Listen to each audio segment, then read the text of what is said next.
Idag så ska vi titta på en ovanligt gammal Jaguar. Jag tror faktiskt det är den äldsta vi har haft med i våra köprådsfilmer. Just det här exemplaret är en 1953 års XK120 Drophead Coupé, eller DHC.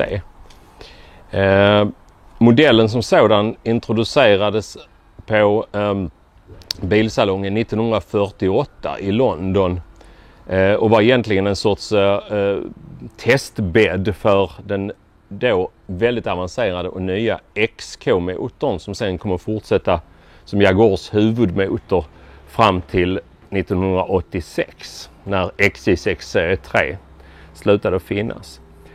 Man gjorde då en kaross där man gjorde en sportbilskaross som man var tänkt att tillverka till väldigt små serier för att testa den här nya motorn. Man använde i stort sett den då nya Jaguar Mark 5 eller Mark 5, dess chassi, och sen satte man den nya XK-motorn och sen byggde man en Roadster-kaross för den här showen som man tillverkade i aluminium.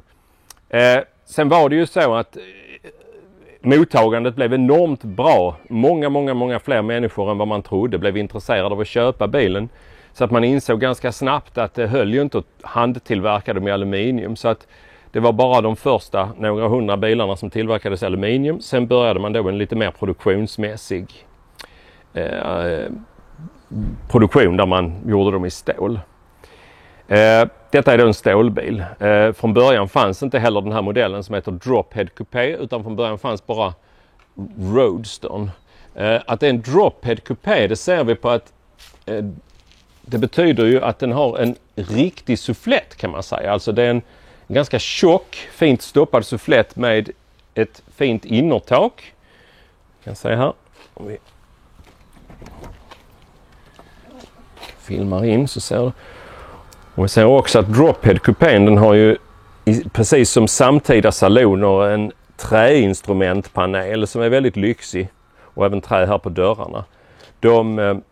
Roadster-modellen har ju inga träpaneler. Den har inte sån här lyx som vävbara sidofönster, utan den har ju en enkel sufflett som man liksom knäpper fast sidorutor här på.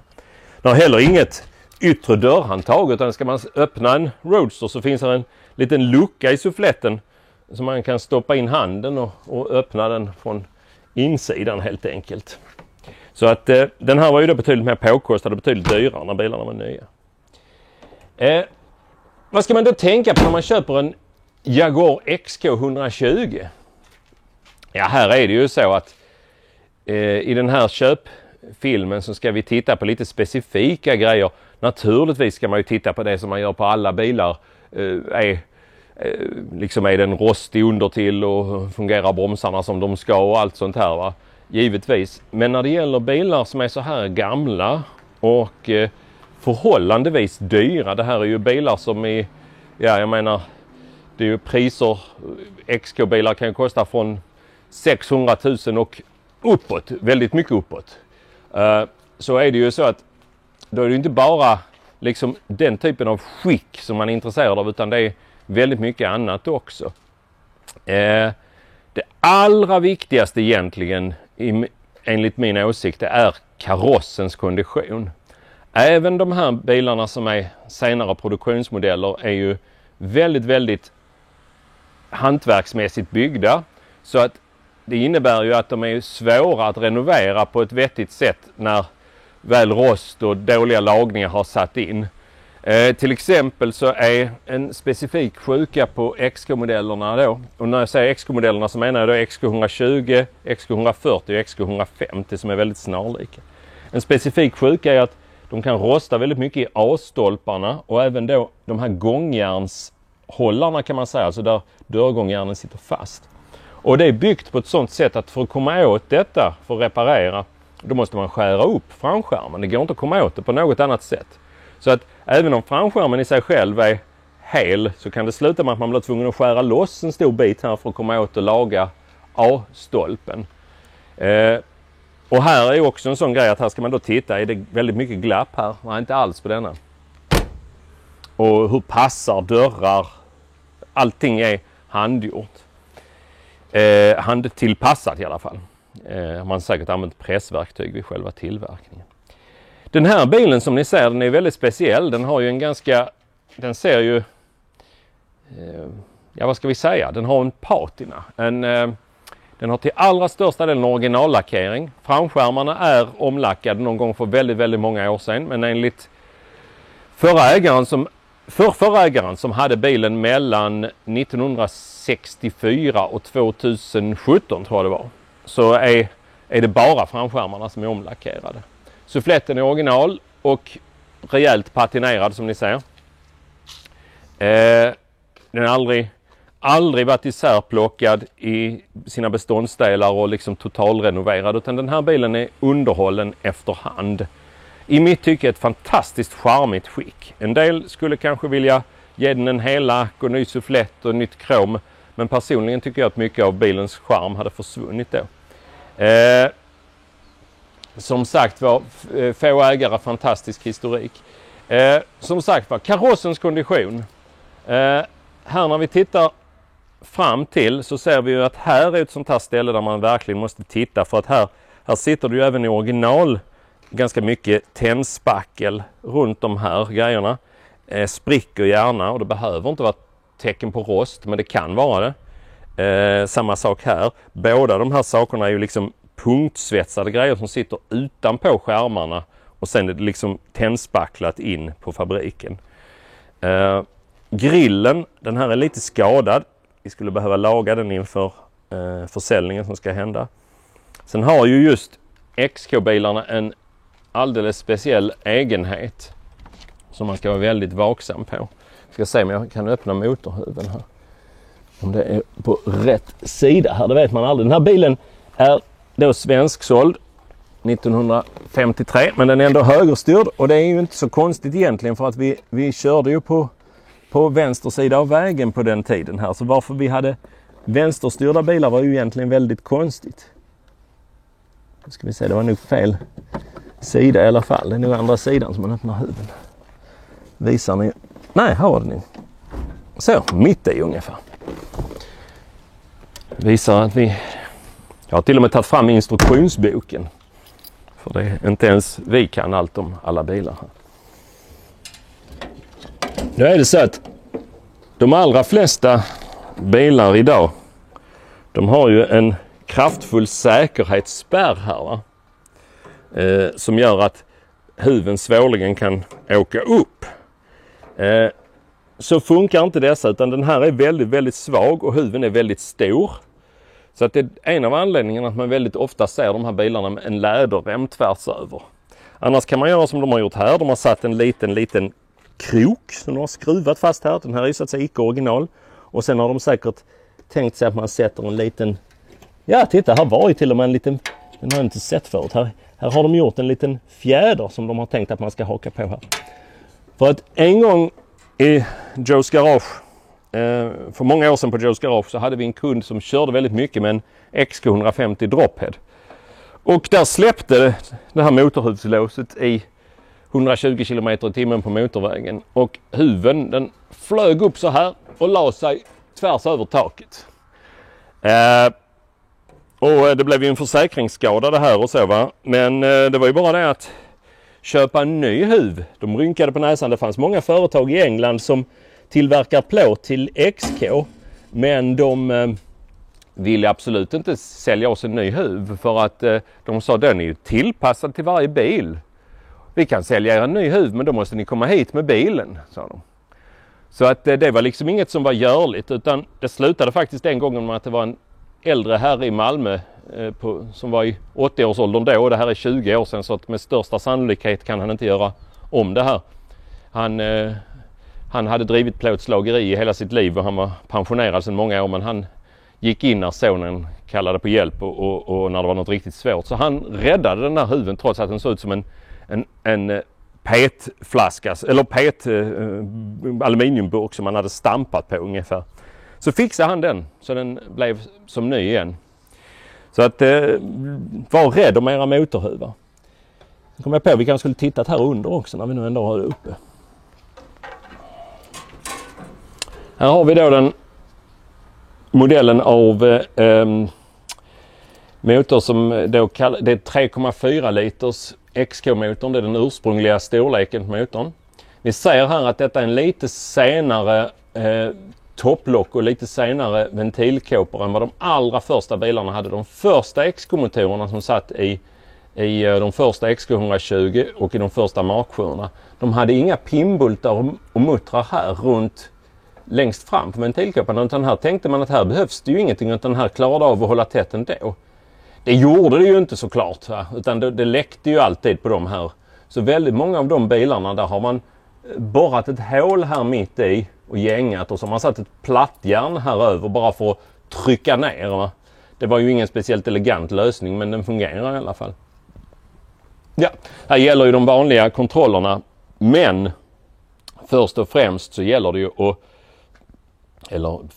men väldigt viktigt är att kolla, är det rätt motor som sitter i bilen? Stämmer den med bilens identitetsskylt och stämmer den med då ett Heritage Certificate som jag skulle verkligen råda folk att ta ut om man är intresserad av en bil i den här klassen.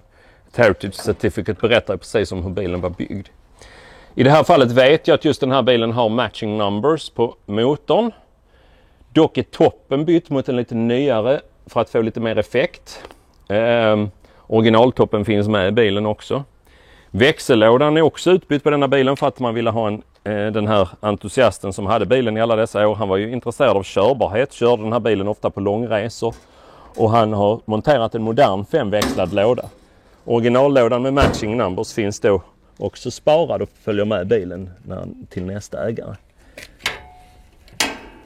Ja, hur de riktigt har tänkt den här lösningen här, det kan jag inte... Jo, nu ser jag. Det är så de har tänkt. Man ska dra i den här haken och sen nu så sitter den fast i sin lilla fjäder där som den inte kan åka upp. Så att den här bilen kommer att komma till salu här på Joe's Garage så småningom, för att nuvarande ägaren har bestämt sig för att det räcker att ha en XK120 i familjen. Jag tycker vi ska köra en liten utflykt och se var vi hamnar. En trevlig höstdag nu så här i slutet av september.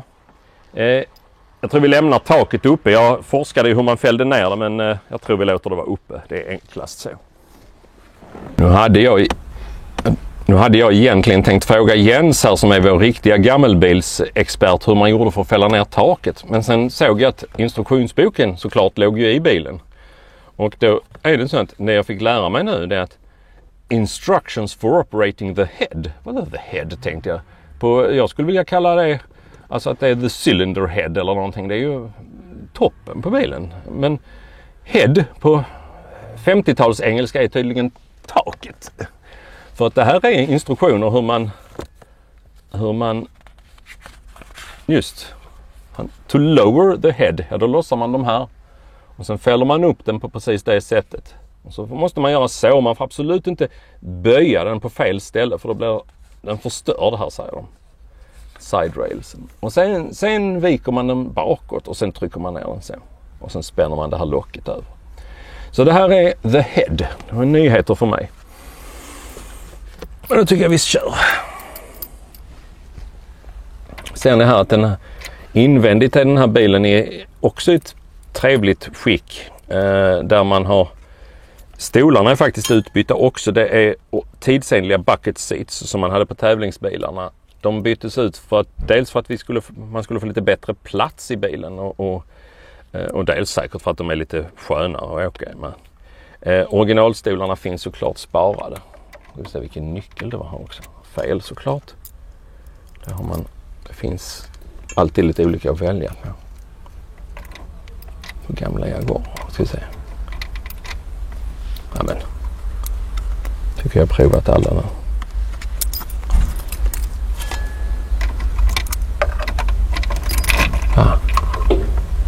Så har vi bränslepumpen slå till och så trycker vi på. Sen är det fly off handbrake där man måste hålla in knappen för. Nu är den dragen, va? Och då släpper man den så. Växelspaken, lite konstigt vinklad, men det är den även på bilarna med originallådan. Här är det en femväxlad getragglåda som sagt. Ser jag här första stoppet på utflykten. Jag vet inte riktigt hur pålitlig den här mätaren är, men om vi ska tro att den är något sån här pålitlig så ser ni vad vårt första stopp måste vara. Det är ju lite busskänsla i en sån här bil. Körställningen är lite speciell. Man har ratten, det så kallade spjutet, rakt i brösttrakten. Den här rattstången, den är odelad och så att säga styrsnäckan, den främsta punkten, den sitter någonstans strax bakom stötfångaren. Så att om man körde på någonting hårt, frontalkrockade bilen, så kom ju den här med sin spets och allting precis rakt in i bröstkorgen på föraren. Så därför går den under öknamnet The Spear på engelska.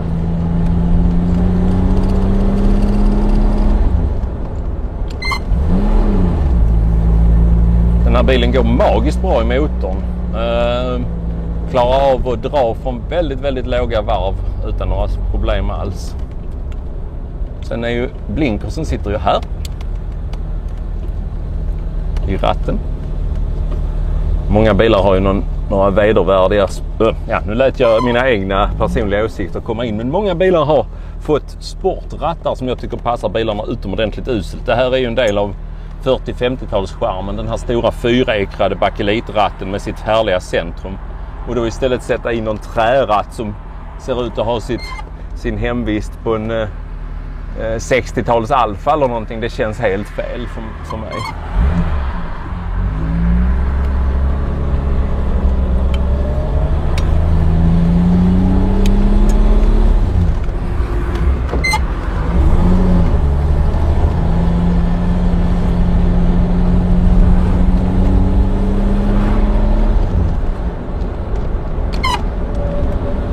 Ska de vara ganska bra att köra. Många gånger så är det så att sådana här gamla bilar, de vandrar ganska mycket på vägen och man tänker att men det är för en gammal bil, va.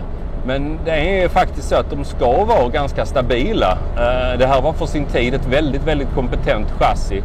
Men många bilar är ju inte lika bra mekaniskt som de ser ut. Många bilar är ju putsrenoverade på ett sånt sätt att de liksom... är snyggare än vad de verkligen går. Man har kanske renoverat en motor för den blårök och lät allmänt illa och så, men man har liksom inte fattat att väghållningen inte är alls som den borde, utan man har kanske bara målat en massa chassikomponenter men inte brytt sig om att åtgärda glapp och sånt. Så de ska faktiskt inte vara så här att de vandrar över hela vägen trots att det är gamla bilar.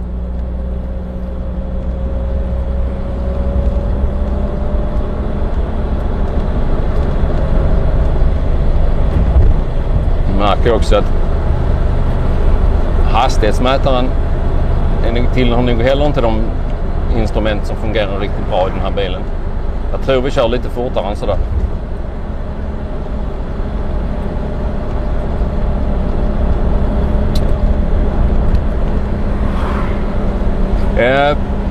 Vad ska man då? Om man nu det här är något av det vackraste jag kan tänka mig, och om man nu vill köpa en sån här bil, var hittar man dem då? Ja, alltså det är ju inom bilklubbar, kanske man hör. Förra gången den här bilen såldes så var det ju via klubben, kan man säga, helt intern affär där den såldes mellan två klubbmedlemmar. Ägaren då mellan 64 och 2017 tror jag det var. Han är ju en av de så kallade founding fathers som var med när klubben grundades 1972 på Skokloster. Ja, även bilen var med 1972 på Skokloster såklart. Så att, och den såldes sen till en familjemedlem till en annan väldigt välkänd klubbmedlem. Så att där kan man ju hitta, sen är det ju bilar som säljs på auktion och så vidare. Man ska nog vara väldigt försiktig att köpa en sån här bil osedd, för att det är ju liksom så att kvaliteten på det jobb som är gjort innan, jag menar, är karossen dåligt renoverad, det kommer ju aldrig att bli bra liksom, oavsett hur mycket pengar man kastar på en bil som är dåligt karossrenoverad så kommer den liksom aldrig att bli fin helt enkelt. Utan är det så att det är någon enstaka grej som är dålig, så att du hittar en bil som är frisk i plåten och är väldigt bra maskinellt men som är väldigt sliten både invändigt och lackering, ja, då vet du liksom vad det kostar att få, ungefär vad det kostar att få bilen i skick. Det kan ju vara dyrt, men du vet i alla fall att det kommer att bli bra. Köper du en bil som är mycket spackel och alltså som är skitfin, där allting blänker och kromet är nytt och det sitter den dyraste renoverade motorn och allting, men karossen är dåligt renoverad. En sån bil, den får man ju liksom räkna med att den kommer aldrig bli riktigt fin. Nu svänger vi in på en annan institution. När denna Macen som vi ska köra in på nu, när den grundades, så var denna bilen 10 år gammal redan. Så Macen är grundad 1963 och har samma ägare fortfarande. Så att den här bilen känner sig ju verkligen hemma här, kan man säga. Det är också en sån här Mac som har riktig bensin. 98 oktan. Som man ju kan tanka i en sån här bil av flera skäl. Nu är den inte speciellt högkomprimerad, men det kan ändå vara bra för att det är mindre spritinnehåll i den bensinen. Så, då fick vi tillfälle att använda handbromsen också. Trycker man in knappen. Så, fick vi dragit den med. Oj, vilken häftig konstruktion. Jag har aldrig sett tänkt på förut. Tanklocket är liksom inget löst tanklock, utan det är en fjäderbelastad grej som är med där under här. Den följde med upp så. Snyggt. Nu ska vi tanka lite.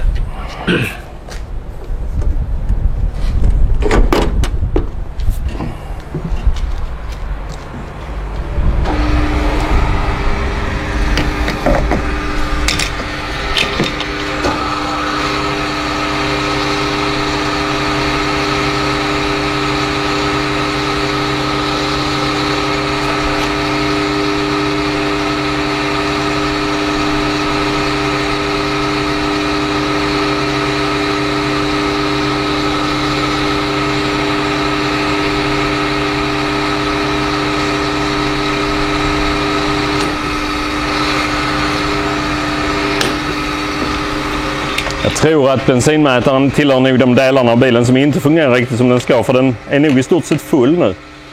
Och jag tankade bara 15 liter, så att det är nog ett tecken på att det är något som inte riktigt är med där. Ja, nu är vi på väg till vad filmaren brukar kalla hemlig ort här.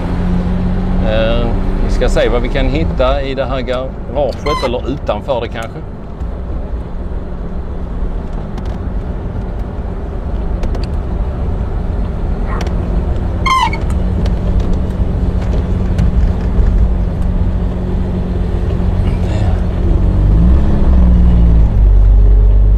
Jag skulle vilja påstå att den här byn som vi är i nu, den är en av Sveriges mest jaguartäta byar, skulle jag påstå. Furulund. Det är många har ju bruksjaguarer här just av anledningen att en av anledningarna är att de tycker att det är så nära bra till service. Om man då har en Volvo, då måste man åka ända till Lund för att lämna den på service liksom. Garaget vi ska besöka här, han gör nog sin mesta service själv, så att han för honom har det nog inte det som är orsaken att han har flera jaguarer faktiskt.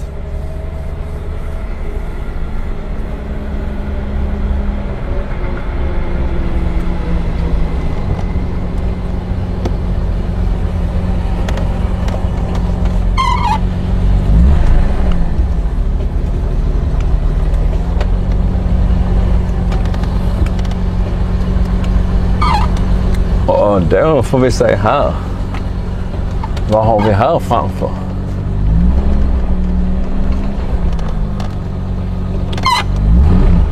Ska du berätta lite om din bil, Svante?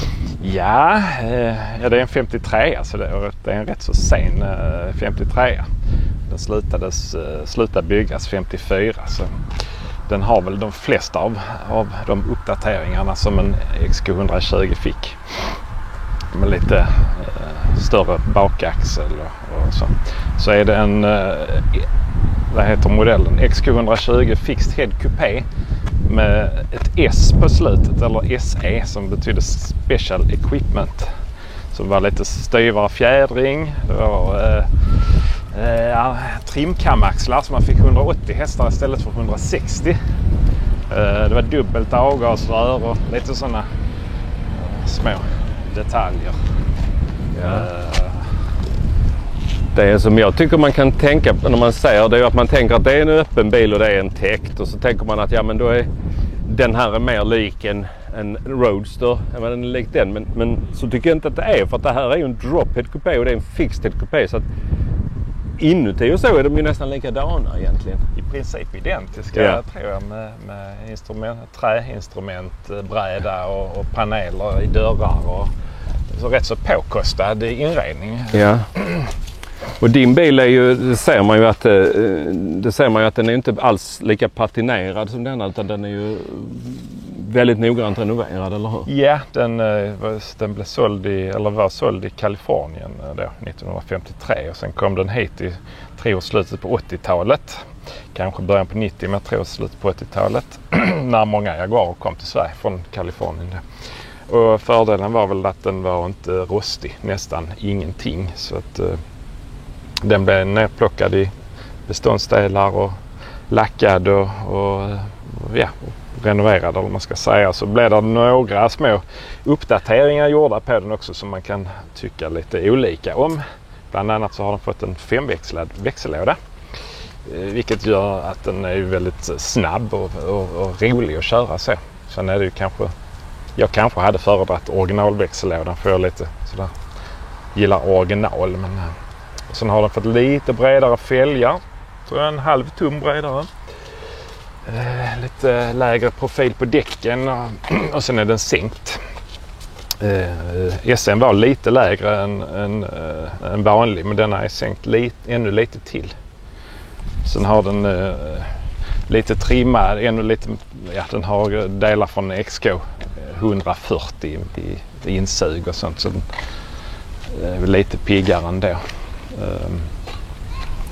Och då är de rätt pigga redan från början. Nu är även den lite trimmad. Den här har ju en annan topp och så att den är ju också den, men om det kanske är den toppen som har samma space som denna egentligen. Jag tror den där toppen kommer från en Mark 2 eller någonting. Så att det är nog egentligen, den har nog egentligen blivit som en SE motormässigt. Den har ju blivit lite mer då, för den har nog lite större ventiler också den. Ja. Så det är ju förvånansvärt snabba bilar, måste man ju säga. De är ju alltså för tidens mått mätt, så namnet på dem är ju just toppfarten i miles, vilket ju motsvarar nästan 200 km i timmen. Ja. Och de här går nog säkert ytterligare lite till. Ja, det är en seriös snabb bil och otroligt rolig att köra. Otroligt faktiskt. Det tror man inte när man ser den. Så antik ut på många sätt, men den går som ett spjut. Kanske inte absolut kursstabil och jättebra bromsar så, men krut där är den. Otroligt. Jo, just det. Det är så att vi har tittat på karosspassningen på den gröna bilen tidigare och sagt att det var en orenoverad bil och hur bra det är att den är orenoverad. Den här bilen är ju helrenoverad, men karossen passar minst lika bra. Dörrspringer är så gott som perfekta. Motorhuven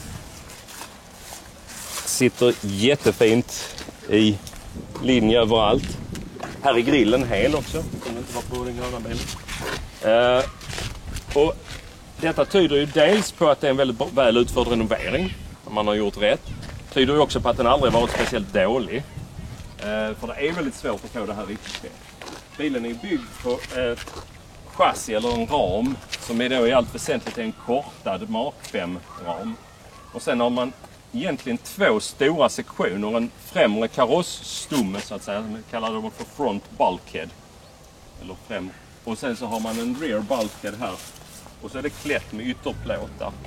Så att när man har sett när de här bilarna har renoverats så är det ju det att särskilt de öppna bilarna så är det så att det är ingenting egentligen, om de är rostiga trösklarna så är det ingenting som håller ihop fram- och bakänden om man tar av karossen från ramen i stort sett.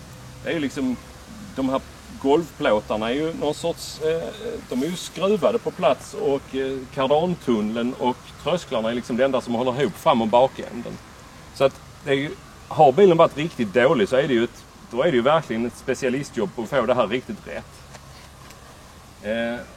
Så att det är ju då det viktigaste. När man tittar på en sån här bil som Svante som är då helrenoverad.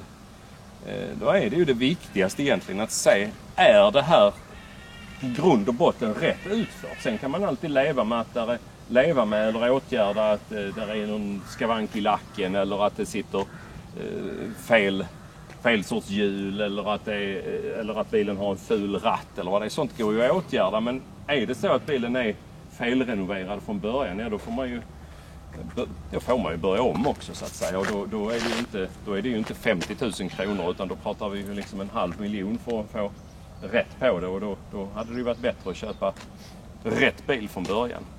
Så det är väl grundrådet att man ska titta extremt noga på karossens skick och hur korrekt bilen är med matching numbers och så vidare, om man nu är ute efter någon sorts att man verkligen vill ha en bra bil. Och att man inte ska låta sig luras av en bil som är blank och som inte är helrenoverad utan felrenoverad. Sjuka på de här var väl dörrgångjärnen. De med hängande dörrar där som följd att de slets ut väldigt fort. Så att de är ju helt dolda så att det är ett ganska så rejält jobb att rätta till det. Som denna bilen har fått smörjnipplar som sitter på insidan. Så med bussningar och så, men den var väldigt enkel och ganska dålig konstruktion från början. Så det kan man ju liksom känna att dörren sitter som den ska när man lyfter. Ja, du gjorde det på den också. Men om det är renoverat på den, det kan vara att det är det, för att det var ju just framskärmarna som är det enda som är omlackat på den. Och det var ju så att för att komma åt det där har jag också läst på lite att då behöver man mer eller mindre skära upp framskärmarna, tror jag. Ja, det lär vara väldigt bökigt. Jag tror inte man kommer åt det någon annanstans ifrån än att man liksom skär hål här helt enkelt. Så det är ju liksom inte, den här bilen gjordes ju egentligen inte för att vara lätt att reparera. Han hade haft en Bugatti. Han gjorde de här rostfria rosenpolerade panelerna där. Väldigt Bugatti-inspirerade kan man säga. Det är ju inte alls original utan det ska vara helt bara svart plåt här tror jag egentligen. Men tänkte det kan nog få bara så egentligen. Ja. Inget som stör direkt. Så det är väl en sån sak som inte är original heller på denna bilen. Här är plåten målad i bilen. Nej. Det är ju inga... just det. Det är nog så det ska se ut egentligen. Ja. Så att... Och sen har... Jag såg du var det inte någon extra mätare där också? Jo, det är en mekanisk klocka. Troligtvis har den elektriska klockan gått sönder och så har man satt en mekanisk klocka som man vrider upp med en skruv, kan man säga det. Jaha. Och sen lagar jag den andra klockan så jag har dubbla klockor. Men jag får väl, jag vet inte. Den kan få vara där. Den är ganska snygg. Ja. Men ska man vara riktigt sådär superpetig så skulle man väl lägga igen det hålet och fanera om det. Men det är inget som... Du kan ju ha två olika tidszoner där. som de här riktiga gamla börshajarna hade. Liksom. Sen är det väl många bilar som har blivit konverterade till ekorhjul i efterhand. Men tydligen så ska det... reservljusbaljan ska vara gjord för om det är en bil som hade plåthjul från början så ska inte ett ekorhjul passa i den. Så ska man tydligen kunna se det, för då är det en lägre hylla. Ska vi kolla det är uppflyttat när det är optionet kommer.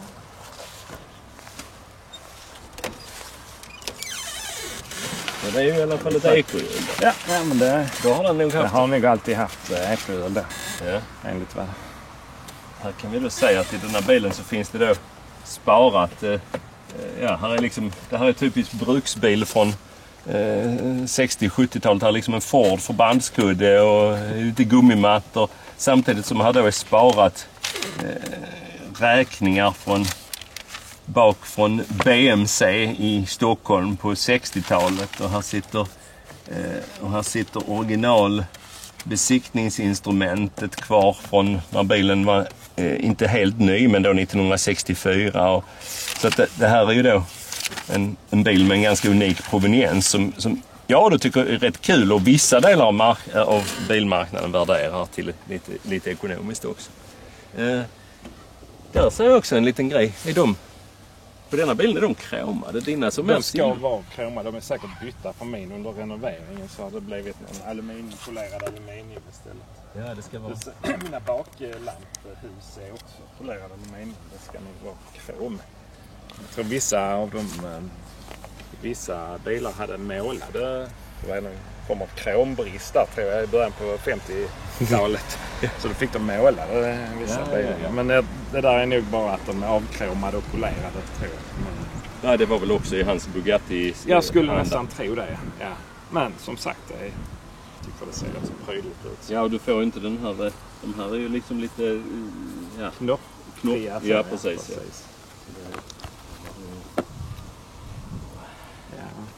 Ska vi titta något under? Ska vi kolla under huven? Ja, absolut. Sånt där kanske. Det gör vi. Vi tittar under din.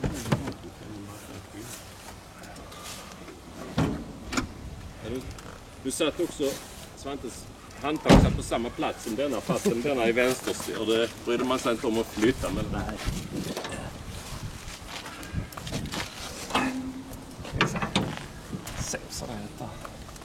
Ja, det är ett väldigt snyggt, prydligt motorrum utan att vara överrenoverat på något sätt. Ja, det tål att användas, kan man väl säga. Det är så mycket, den här andra gröna bilen har ju lite, som jag skulle vilja kalla fulel.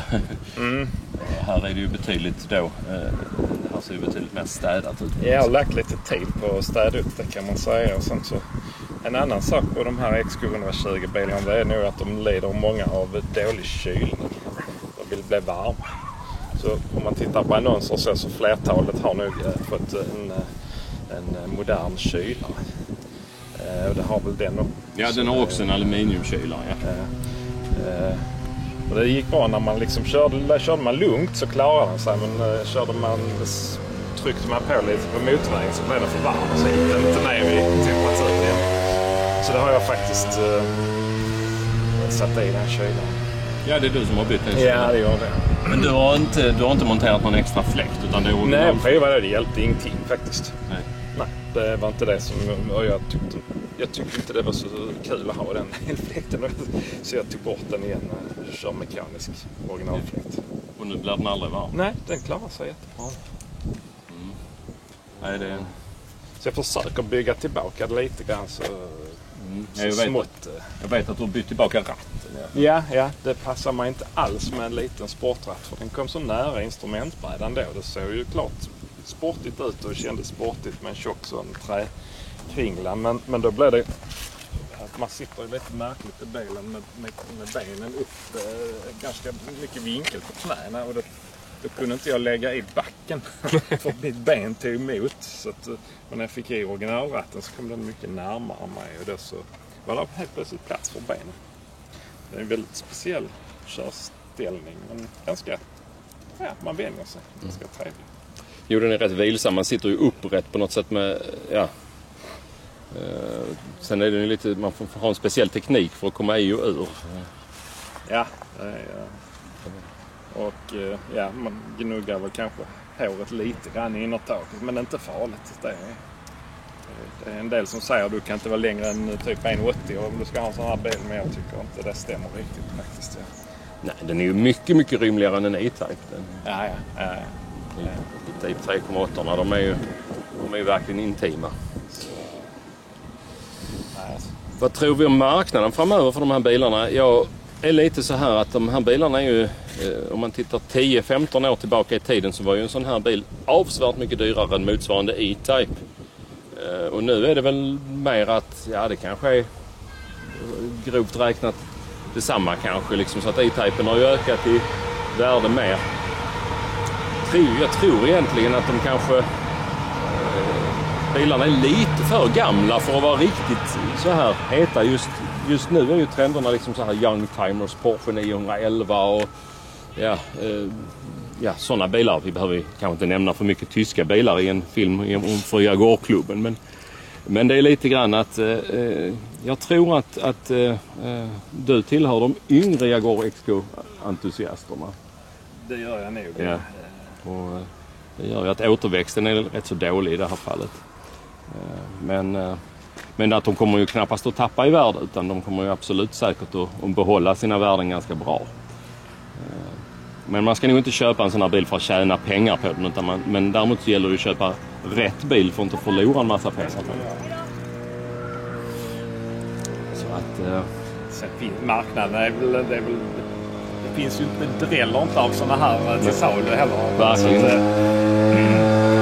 Det är helt omöjligt att svara på vad är en sån här bil värd, frågar många liksom. Ja, den är värd exakt så mycket som någon är beredd att betala för den just nu, brukar jag säga, för att egentligen det enda säkra sättet att veta vad en sån här bil är värd i ett visst givet tidpunkt är väl att sätta den på en välbesökt auktion på något sätt. Alltså välbesökt via nätet då företrädesvis idag. För att det finns inte en människa som kan avgöra vad som är rätt eller fel pris egentligen. Begärda priser ute i Europa är ju väsentligt mycket högre än vad de är i Sverige. Sen vet man aldrig riktigt vad de verkligen säljs för, om de säljs. Vi kommer ju sätta ut den här gröna bilen till salu. Det blir ett roligt test och se om det bara är tyskar och engelsmän som hör av sig. Ja, just det, du hade koll på lite produktionssiffror också. Visst var det så att båda de här två bilarna är väldigt ovanliga när det gäller XK120? Ja, kupén byggde man inte så många av och inte heller droppheden. Nu kan jag inte siffrorna riktigt i huvudet, men var inte så särskilt de högerstyrda bilarna är extremt ovanliga. Och de byggdes väl för den amerikanska marknaden i princip. Alla 120-modellerna var väl avsedda för den marknaden, så därför blev de vänsterstyrda. Det stämmer. Jag tror att det är under 300 bilar av den som är tillverkade, och det var precis som du sa att det fanns säkert en efterfrågan i England, men man exporterade ju först och främst för att få in hårdvaluta. Det var ju valutarestriktioner och sånt efter kriget, så att man exporterade ju först och främst, och USA var ju den största exportmarknaden, så att då var det ju så att jag tror med att de allra flesta bilarna är ju vänsterstyrda.